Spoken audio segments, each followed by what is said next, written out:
Hai si Box Family. Kali ini kita membahas superhero terbaru kita. Tanpa berlama-lama lagi, seseorang dengan teleskopnya sedang mengamati keadaan sekitar rumah wali kota.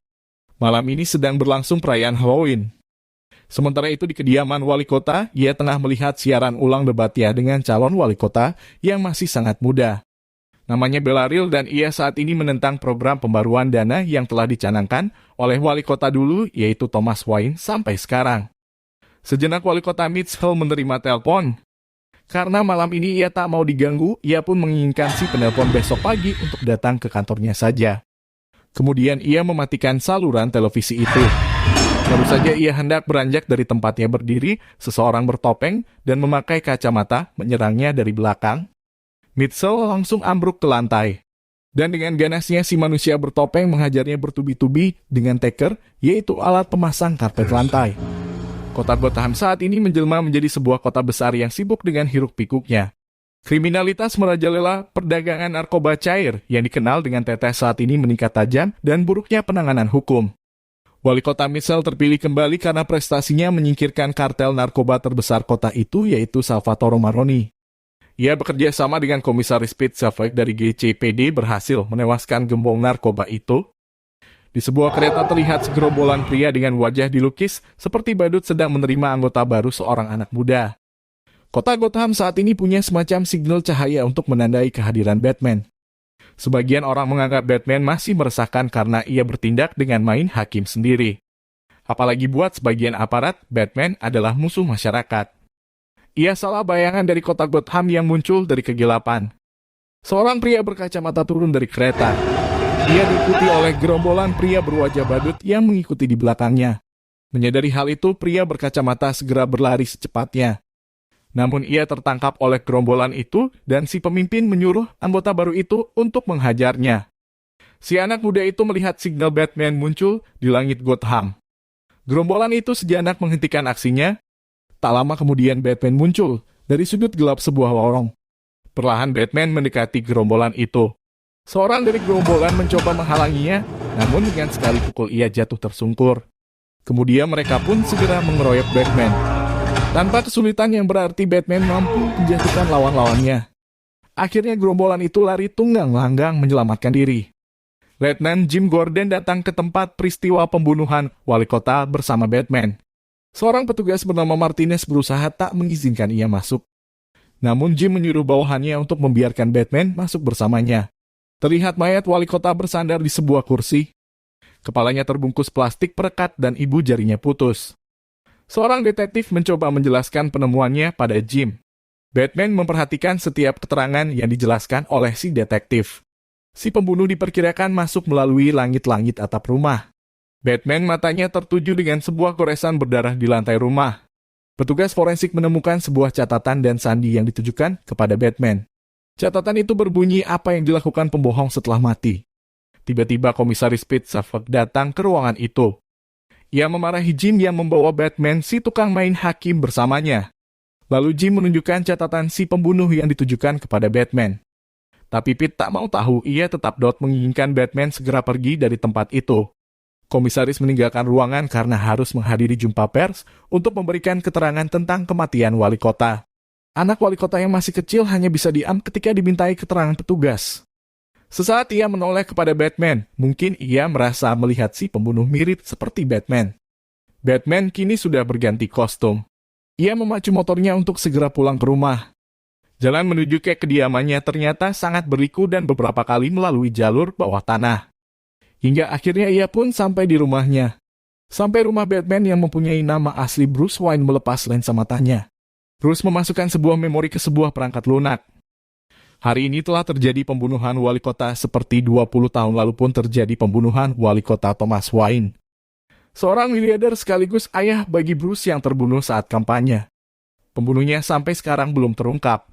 Alfred datang mendekati Bruce yang sedang memutar rekaman yang barusan diperolehnya. Ternyata lensa mata Bruce adalah sebuah alat layaknya kamera perekam. Alfred meminta Bruce untuk segera mandi karena para akuntan di perusahaan Wayne ingin mengadakan pertemuan di rumah itu. Perusahaan yang ditinggalkan ayahnya sebagai warisan untuk putra satu-satunya. Bruce meminta Alfred untuk mengurusi semua itu. Yang ada di benak Bruce saat ini hanyalah ingin menemukan siapakah pembunuh ayahnya 20 tahun yang lalu. Selesai mandi, Bruce menemui Alfred yang sedang memecahkan sandi dari si pembunuh Mitchell. Dari semua titik-titik pada sandi, Bruce meminta Alfred mengumpulkan lalu menghubungkannya. Ternyata titik-titik itu membentuk sebuah tulisan, yaitu drive. Dari sini Bruce mendapat petunjuk untuk melakukan penyelidikan selanjutnya. Batman mengajak Jim untuk memasuki garasi mobil milik wali kota. Di sana mereka menemukan koleksi mobil-mobil mewah wali kota Mitchell. Tiba-tiba Batman melihat sebuah mobil yang ditancapi penggunting besi yang berlumuran darah. Batman kemudian membuka pintu mobil dan mulai mencari sebuah port USB di mobil itu. Ia menekan tombol di laci mobil dan menemukan port USB yang dipasang gantungan ibu jari. Dengan bantuan cap jempol wali kota, Jim akhirnya bisa membuka data di USB itu. Di sana ada beberapa foto dokumentasi wali kota di sebuah ruangan. Jim mengenali tempat itu bernama Iceberg, yaitu sebuah nightclub. Tapi di dalam nightclub itu ada tempat termasuk kediaman Carmine Falcon yang dikenal dengan nama Shoreline Love. Jim mengingatkan Batman untuk tak masuk ke sana tanpa surat perintah. Ternyata Batman tak menghiraukan peringatan dari Jim. Ia telah berada di depan Iceberg dan dihadang oleh dua penjaga kembar. Tanpa basa-basi, Batman langsung melumpuhkan kedua penjaga itu. Batman langsung masuk ke dalam. Para penjaga melihat kedatangan Batman langsung menyerangnya. Terjadilah perkelahian yang seru antara mereka. Para penjaga dijungki balikan Batman satu persatu. Hingga akhirnya Oz yang mengaku pemilik tempat itu mengajak Batman untuk berbicara secara baik-baik. Di depan Oz, Batman menunjukkan semua foto temuannya. Tapi Oz tak tahu siapa yang dicari Batman pada foto itu. Mendadak muncul pramusaji cantik ke ruangan itu. Batman sempat memperhatikan sepatu bot yang dikenakan oleh si wanita. Sementara si wanita itu sendiri setelah melihat foto yang terhampar di meja, ia kemudian menoleh ke Batman seperti mengisyaratkan sesuatu. Selesai bekerja, si wanita memberhentikan taksi. Di dalam taksi ia menelpon seseorang dan merencanakan untuk segera pergi dari kota itu. Tanpa ia sadari, Batman di belakang sedang membuntuti dengan motornya. Melalui teleskop, Batman mengamati apa yang dilakukan wanita itu di dalam rumahnya. Di dalam rumah itu ia tinggal dengan seorang wanita lainnya dan kelihatan mereka sebaya. Lalu wanita itu berganti kostum serba hitam. Ia kemudian pergi dari rumah itu melalui sebuah jendela. Selanjutnya ia keluar dari garasi dengan mengendarai motor yang mirip kepunyaan Batman. Ternyata wanita itu masuk ke rumah wali kota melalui langit rumah. Ia tahu betul letak brengkes wali kota. Dan dengan peralatannya ia mencoba membuka brengkes itu. Setelah terbuka, ia mengambil sesuatu dari brengkes itu, namun aksinya dipergoki Batman yang tiba-tiba sudah ada di belakangnya. Si wanita dengan tangkas langsung menyerang Batman. Saat ia menyerang Batman dengan tendangan terbang, Batman berhasil meraih tubuhnya. Kali ini Batman mengunci si wanita di atas meja. Batman kemudian mengambil sesuatu yang dipegang wanita itu. Batman mendekap si wanita karena menyadari ada petugas yang datang. Setelah si petugas pergi, Batman segera menginterogasi wanita itu. Batman menyerahkan paspor yang diambilnya dan mengajak wanita itu kembali ke rumahnya. Wanita itu bernama Selena, ia tinggal bersama sepupunya yang bernama Anika. Saat mereka tiba di apartemen Selena, Anika sudah tak ada di rumah itu. Pintu depan apartemen didobrak paksa dan Selena kehilangan ponselnya. Di rumah itu Batman melihat di saluran televisi malam itu telah terjadi pembunuhan Komisaris Pete Sheffield. Ia dibunuh di arena senam saat sedang berolahraga. Si pembunuh meninggalkan rekaman dan disebarkan di media sosial. Ia mengaku bernama Riddle yang terlihat sedang menyiksa si komisaris. Selena yang juga melihat siaran itu mengaku pernah melihat komisaris di tempat khusus di dalam Iceberg. Batman kemudian merencanakan sesuatu dan meminta bantuan Selena demi menemukan sepupunya juga. Jim mengajak Batman untuk melihat barang bukti yang ditemukan di tempat kejadian pembunuhan komisaris. Jim tak menduga jika Batman berpikiran partner bertugasnya dulu itu ada keterlibatan sesuatu kasus. Batman hanya mengatakan bahwa komisaris saat ini merupakan polisi yang sebaik yang Jim kira. Batman melihat sandi yang ditinggalkan di labirin tikus. Lalu Batman menekan tombol pada labirin. Ia juga menemukan catatan yang ditinggalkan Riddle untuknya. Riddle menuliskan pesan pada Batman untuk membawa tikus itu menuju ke cahaya, maka ia akan menemukan dirinya. Batman tengah mempersiapkan Selena untuk masuk ke tempat khusus di Iceberg. Batman memberikan lensa mata dan mikrofon kecil untuk dipakai oleh Selena. Sampai di tempat itu, Selena bertemu William Kensi yang sedang berjaga di pintu masuk. Kensi adalah polisi di satuan narkoba. Sampai di dalam, Selena mencoba menata para pengunjung satu persatu untuk mengenali ID mereka. Saat melewati Jill Cholson, seorang petinggi DA atau Badan Peradilan di kota Gotham, Batman meminta Selena mencari informasi mengenai tikus kepadanya. Sepertinya Jill dalam pengaruh tetes saat itu, ia juga punya ketertarikan dengan pesona Selena malam itu. Kemudian Jill sedikit membeberkan mengenai istilah tikus itu adalah seorang informan yang punya informasi jika dibocorkan akan merusak reputasi kalangan penting di kota Gotham. Wanita di belakang Jill segera menyela dengan harapan Jill tak ngelantur terlalu besar. Mengetahui wanita itu seperti tahu banyak, Selena segera tanggap bahwa ia tahu mengenai keberadaan Anika sepupunya. Selena segera mengejar si wanita yang berusaha meninggalkan tempat itu. Saat Selena hendak memaksa si wanita bercerita lebih banyak, Oz dan Kensi melintas di hadapan mereka. Kensi memperingatkan Selena agar tak bertindak seperti orang tak mengenal tempat itu dan seolah ingin membuat keributan. Selena yang melihat si wanita pergi lalu menuju kamar mandi. Ia berbicara dengan Bruce bahwa tak ingin melanjutkan rencana selanjutnya. Selena pun segera pergi dari tempat itu.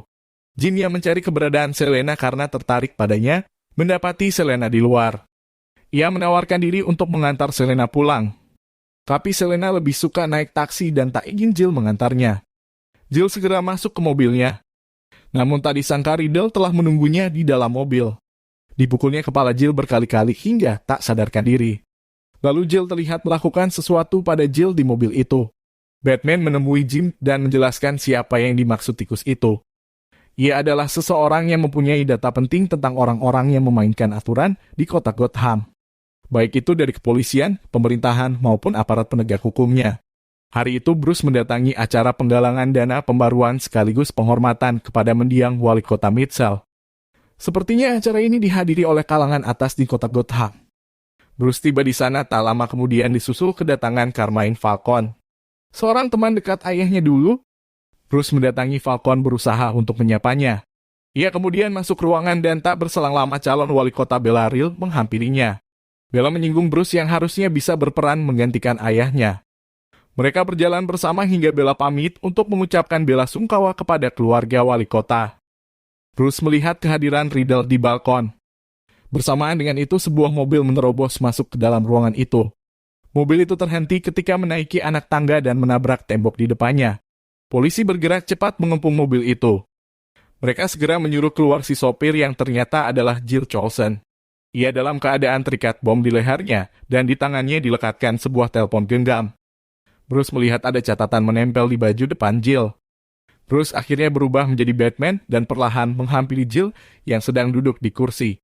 Batman mengambil catatan di baju Jill. Ia kemudian membaca isi catatan itu agar ia menjawab ponsel yang dilekatkan di tangan Jill. Saat phone call menyala, Riddle segera menyampaikan perkataannya. Ia dari dulu ingin bekerja sama dengan Batman untuk membuka kedok para pembohong yang menyengsarakan penduduk kota Gotham. Riddle memberikan kesempatan pada Jill hidup jika ia bisa menjawab 3 teka-teki darinya selama 2 menit. Teka-teki pertama adalah sesuatu yang kejam, tajam dan buta jika ditolak akan menimbulkan kekerasan. Batman membantu Jill memberikan jawaban pada Jill, yaitu keadilan. Teka-teki kedua adalah berapa nominal suap jika harus menyuap dirinya. Jill bingung harus menjawab apa hingga Batman mengarahkan pada kasusnya. Akhirnya Jill bisa menjawab dengan jumlah nominal 10.000. Riddle kemudian memberikan teka-teki terakhir, yaitu siapakah yang dimaksud tikus atau informan dalam kasus Salvatore Maroni. Jill terlihat ketakutan menjawab hal itu. Ia tak bisa membayangkan jika harus kehilangan nyawa seluruh keluarganya. Akhirnya bom di leher Jill pun meledak, beruntung Batman dilindungi baju canggih yang mampu meredam ledakan dan anti peluru. Ketika tersadar Batman telah dikerubuti petugas dan diletakkan di sebuah kamar. Kepala kepolisian sangat marah ketika Batman menuduhnya bersekongkol dengan Jill Cholson. Jim berusaha meredakan ketegangan di ruangan itu. Ia meminta waktu berbicara 4 mata dengan Batman dan memastikan Batman akan mematuhi aturan di tempat itu. Jim membuat rencana seolah-olah bertengkar dengan Batman. Ia kemudian memberi kunci dan mengatakan jalan keluar dari tempat itu. Batman pun segera memukul wajah Jim. Melihat hal itu, para petugas sontak segera mengejar Batman yang telah meninggalkan ruangan itu. Batman menembakkan jangkarnya ke atap gedung dan langsung melesat ke atas di tengah tembakan para petugas. Sampai di atas, Batman merapatkan sayapnya yang berubah menjadi jaket terbang layang. Dari atas gedung, tubuhnya terbang menukik rendah ke jalan raya. Batman melepaskan parasutnya yang sempat menyangkut di jembatan. Tubuhnya menghantam sebuah mobil, akibatnya ia terpelanting dan berguling-guling di jalan raya. Namun ia mampu segera bangkit dan berusaha secepatnya pergi dari tempat itu. Jim menemui Batman yang sudah ada di menara signal. Jim dan Batman mempunyai kesimpulan yang sama saat melihat Kensi di kantor polisi kemarin. Mereka meyakini Kensi terlibat dan akan menyelidikinya malam ini. Kensi bersama Oz dan beberapa pengawalnya turun dari sebuah mobil di sebuah pabrik daur ulang. Batman mengamati mereka dari atas pabrik. Ternyata pabrik itu digunakan untuk membuat tetes. Jim jadi tahu kenapa narkoba saat ini semakin meningkat. Batman melihat kedatangan Selena ke pabrik itu. Selena bergerak cepat dan langsung melumpuhkan dua penjaga di dekat mobil. Setelah itu ia membuka mobil dan mengambil tas yang berisi uang. Batman datang menghampiri Selena yang tengah sibuk hendak membawa tas itu. Di tengah pembicaraan mereka, Oz berserta anak buahnya langsung menembaki mereka. Selena segera bersembunyi di belakang mobil di sampingnya. Kini Oz makin mendekati mereka. Ia tak mendapati Selena di sana, tapi justru melihat Batman di ujung gedung tengah bersiap dengan mobil canggihnya. Oz memerintahkan Kensi mengambil uang mereka. Ia segera masuk ke mobil dan berusaha kabur dari tempat itu. Batman pun langsung menyusul untuk mengejarnya. Selena segera beraksi. Ia muncul sambil menabrakkan motornya ke tubuh Kensi. Lalu ia mengambil salah satu tas itu, kemudian memacu motornya secepatnya pergi dari sana. Kejar-kejaran seru terjadi antara Batman dan Oz. Batman menabrakkan mobilnya ke mobil Oz dan itu makin membuat Oz panik. Saat mobil mereka melaju berdampingan, Oz menembaki mobil Batman dengan senapan mesin. Oz kemudian mengarahkan mobilnya ke jalur yang berlawanan arah. Batman sempat tertinggal karena harus sempat terhalang oleh beberapa mobil yang terjebak akibat ulah mereka. Oz sempat bersorak karena merasa Batman terjebak dalam ledakan beberapa mobil di belakangnya. Namun dari kobaran api itu, mobil Batman meluncur sangat kencang ke arah mobilnya. Tanpa sempat menghindar, mobil Oz diterjang oleh mobil Batman. Akibatnya mobil Oz terlempar kencang dan jatuh berguling-guling di atas jalan raya. Batman segera turun dari mobil dan melangkah mendekati Oz. Batman membawa Oz kepada Jim. Mereka berdua memaksa Oz untuk memberitahu siapa yang dimaksud tikus itu. Oz memberitahu mereka bahwa Riddle salah menulis dalam catatan yang ditinggalkan pada Batman. Oz mengatakan dalam catatan itu artinya adalah tikus tanpa sayap, bukan tikus yang bersayap. Batman kemudian mencari terjemahan yang benar di komputernya. Tadi sangka Riddle muncul melakukan chat kepada Batman. Ia sedikit memberi petunjuk lagi pada Batman jika ingin mengetahui siapakah dirinya. Ia dulu adalah seorang anak yatim yang tumbuh di panti asuhan yang berdiri di tanah peternakan ayahnya. Batman pun mengajak Jim pergi ke panti asuhan yang sekarang kosong karena akan dibangun menara di sana oleh pemerintah kota. Tak lama kemudian Batman dan Jim pun sampai ke tempat itu. Ternyata kedatangan mereka seperti telah disambut oleh Riddle. Batman menemukan proyektor yang sedang memutar pidato ayahnya dulu. Dari rekaman itu, Jim dan Batman menjadi tahu bahwa korban berikutnya adalah Bruce Wayne. Batman bergegas menuju mobilnya dan memacunya sekencang mungkin. Saat ini Riddle telah mengirimkan paket berisi bom ke alamat Bruce. Alfred menerima paket itu dan berusaha membukanya. Menyadari itu sebuah bom, Alfred segera membuang paket itu ke arah jendela. Seketika paket itu pun meledak. Petugas kepolisian memberikan catatan yang ditinggalkan Riddle untuk Bruce.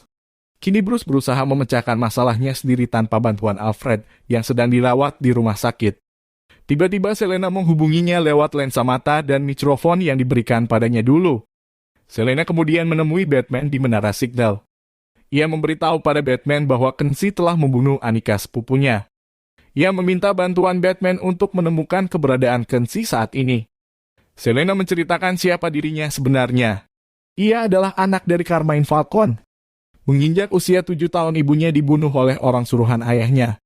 Selena sedikit banyak tahu sistem aturan yang ada di Gotham. Target utama dari serangkaian pembunuhan saat ini adalah Thomas dan Bruce Wayne. Sebelum berpisah, Selena memberikan ciuman hangat pada Batman.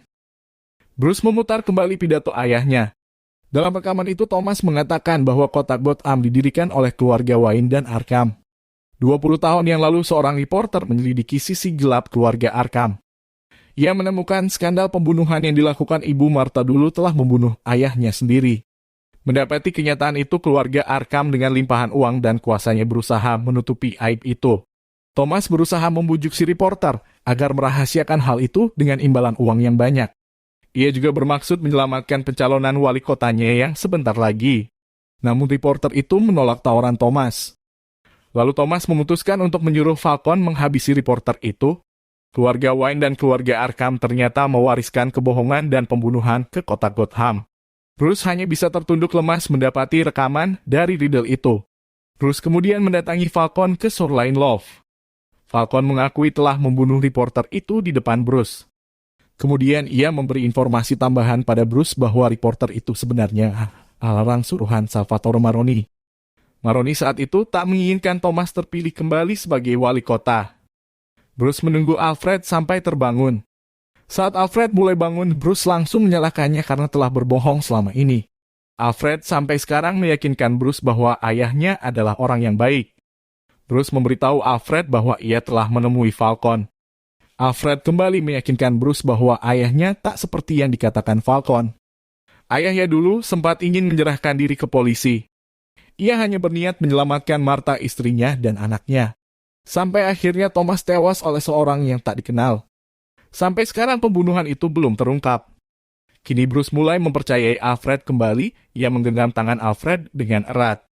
Bruce kini sudah tak takut kehilangan semua yang disayanginya, bahkan ia tak takut harus kehilangan nyawanya. Saat itulah Bruce melihat signal Batman di langit kota Gotham. Batman mengendarai mobil dan langsung menemui Jim. Setelah bertemu Jim, ternyata bukan Jim yang menyalakan signal itu. Kemudian mereka berdua segera menuju ke menara signal. Sampai di sana mereka mendapati Selena tengah menyiksa Kensi. Kensi akhirnya terbuka di depan mereka bertiga. Semua orang penting di kota Gotham saat ini bekerja pada Falcon. Melalui program pembaruan dana yang diambil dari masyarakat, Falcon memanfaatkan untuk melakukan pencucian uang di sana. Selena seperti punya dendam tersendiri ketika disebut nama Falcon. Ia lalu menendang tubuh Kensi jatuh ke bawah gedung. Beruntung Batman dan Jim sempat menangkap kaki Kensi. Selena segera pergi dari tempat itu dan berusaha membuat perhitungan dengan Falcon. Batman segera menyusul Selena yang hendak membunuh Falcon. Selena telah sampai di kediaman Falcon. Ia menyampaikan maksudnya untuk menemui Falcon untuk menyiapkan Annika. Penjaga mengizinkan Selena bertemu langsung dengan Falcon.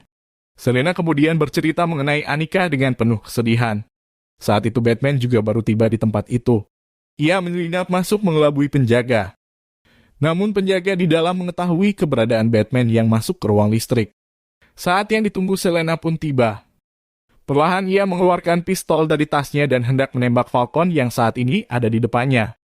Tiba-tiba seorang pengawal masuk dan meminta Falcon melihat sesuatu yang sangat penting. Falcon meninggalkan Selena seorang diri di ruangan itu. Pengawal memperlihatkan siaran langsung di stasiun TV tentang pengakuan Kensi yang membawa namanya. Bruce saat ini akan memutuskan aliran listrik di ruangan itu. Selena mendatangi Falcon sambil menodongkan pistol ke arahnya. Ia mengatakan bahwa ia adalah putrinya. Kemudian Selena menarik pelatuk pistol untuk menembak ayahnya itu. Namun tembakan itu meleset karena lampu di ruangan itu tiba-tiba padam. Anak buah Falcon berusaha menangkap Selena. Dengan lincah Selena mampu mengalahkannya. Ia terus memburu Falcon sambil menembakinya. Di dalam kegelapan ruang listrik, dengan sangat tenang Batman menghajar para penjaga dengan mudah. Naas bagi Selena setelah mengalahkan seorang pengawal, Falcon memukul Selena dari belakang. Selena pun terjatuh dan Falcon langsung menindih lalu mencekiknya. Batman datang tepat waktu dengan sekali serang Falcon langsung jatuh terkulai di lantai. Batman kemudian menyerahkan Falcon kepada Jim. Saat Falcon diserahkan pada petugas, mendadak Oz muncul dan membuat keributan. Batman bertindak cepat dengan menyergap Falcon. Namun tak lama kemudian Falcon tewas di depan Batman. Batman kemudian mencoba melihat ke arah tembakan, sekilas terlihat Riddle berlari menjauhi jendela di atas gedung. Batman kemudian menaiki gedung itu dan memeriksa sisi ruangan. Ia melihat seseorang melintas dari bawah gedung dengan menaiki sebuah motor. Batman pun menyimpulkan Riddle telah pergi meninggalkan gedung itu. Seorang petugas mendapatkan laporan dari seorang saksi yang mengatakan sesaat setelah tembakan melihat seorang pria keluar dari gedung itu. Pria itu sampai saat ini sedang ada di restoran dan belum beranjak dari sana. Para petugas segera menangkap pria itu. Saat Batman melihat kepadanya, pria itu sedikit tertawa kepadanya. Batman dan Jim langsung mendatangi kediaman pria itu sesuai di ID pengenalnya. Namanya adalah Edward Nelson, ia adalah seorang ahli forensik. Di rumahnya banyak didapati buku-buku yang dicoret-coret kode dan sandi. Batman membaca buku harian Edward. Di sana ia terlahir sebagai anak yatim dan dibesarkan di panti asuhan. Ia ingin membalas orang yang telah mengosongkan panti asuhannya. Ia banyak mengetahui kebohongan politisi dan para penegak hukum. Ia senantiasa tersiksa jika mengingat kebohongan-kebohongan mereka, hingga ia mengatakan bahwa takdir yang akan mengubah mereka untuk merasakan apa yang ia rasakan saat ini. Batman menghampiri sebuah kotak yang berisi kelelawar. Ia menemukan sebuah catatan yang ditinggalkan untuknya. Dalam catatan itu ia telah mengakui semua itu adalah rencananya. Ia pun memposting semua apa yang direncanakan dan dilakukan di sebuah media massa. Ia mempunyai sekitar 500 pengikut dalam komunitas di medianya. Mendadak Jim mendapat telepon yang meminta Batman agar datang ke penjara. Edward Nelson alias Riddle kemudian terbuka di depan Batman. Ia mengatakan pada Batman yatim piatu itu adalah 30 orang yang terusir dari panti asuhannya, yang tiap musim dingin satu persatu meninggal dan saat tidur kuku-kuku mereka digigit tikus. Sementara orang-orang hanya bersimpati pada anak wali kota yang yatim piatu. Hidup mewah bergelimang harta dan tak pernah merasakan apa yang ia rasakan. Thomas Wayne telah mengobrol janji manisnya, simpati mengalir pada anaknya Bruce yang menjadi yatim. Makanya ia menargetkan Thomas dan Bruce sebagai korban terakhirnya. Edward juga mengatakan pada Batman bahwa ia lebih aman hidup di penjara saat ini. Ia akan segera menyaksikan secara langsung sebuah peristiwa besar dari situ. Batman berusaha memaksa Edward mengatakan rencananya saat ini. Tapi Edward justru tertawa seolah-olah tengah mengejeknya. Batman bergegas menuju ke rumah Edward untuk mencari tahu rencananya kali ini. Bruce melihat alat pemasang karpet yang ada bercak darahnya. Dari seorang petugas yang menemaninya, ia memberitahu bahwa yang dipegang Batman adalah alat pemasang karpet. Batman segera membongkar karpet yang ada di rumah itu. Saat itu Batman melihat sebuah denah lokasi kota Gotham. Tiba-tiba sebuah LED merah berbunyi dan menyala. Ternyata Edward telah meletakkan bom yang dipasang pada mobil van dan diparkir di tujuh tembok laut. Bersamaan itu Batman mendengar sebuah ledakan keras dari luar. Salah satu bom itu telah meledak dan membuat air laut mengalir ke arah kota. Edward dalam rencananya juga telah memperkirakan bahwa jalur evakuasi akan mengarah ke taman kota. Dan di atas gedung Edward telah mempersiapkan pasukannya untuk menembaki mereka yang mencoba mengungsi ke sana. Akhirnya saat itu petugas dan penduduk di sekitar berbondong-bondong menuju gedung di taman kota.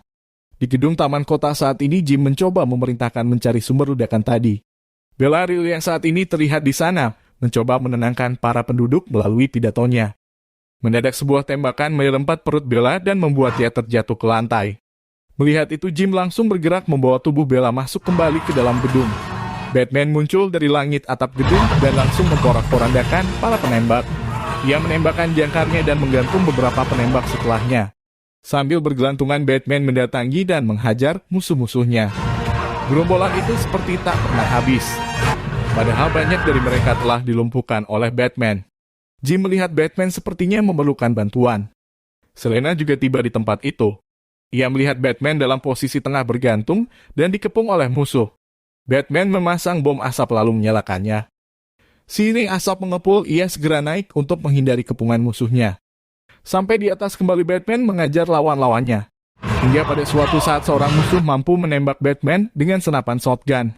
Batman terpental dan jatuh ke bawah. Dengan sigap ia berpegangan pada sebuah besi dan bergelantung di sana. Melihat itu musuh mendatangi dan bersiap menembak kepalanya. Selena muncul dari atas sebelum musuh itu menembak. Ia menghajarnya hingga si musuh terjatuh. Selena kemudian menarik tubuh Batman naik ke atas. Namun si musuh kembali bangkit dan menyerang Selena.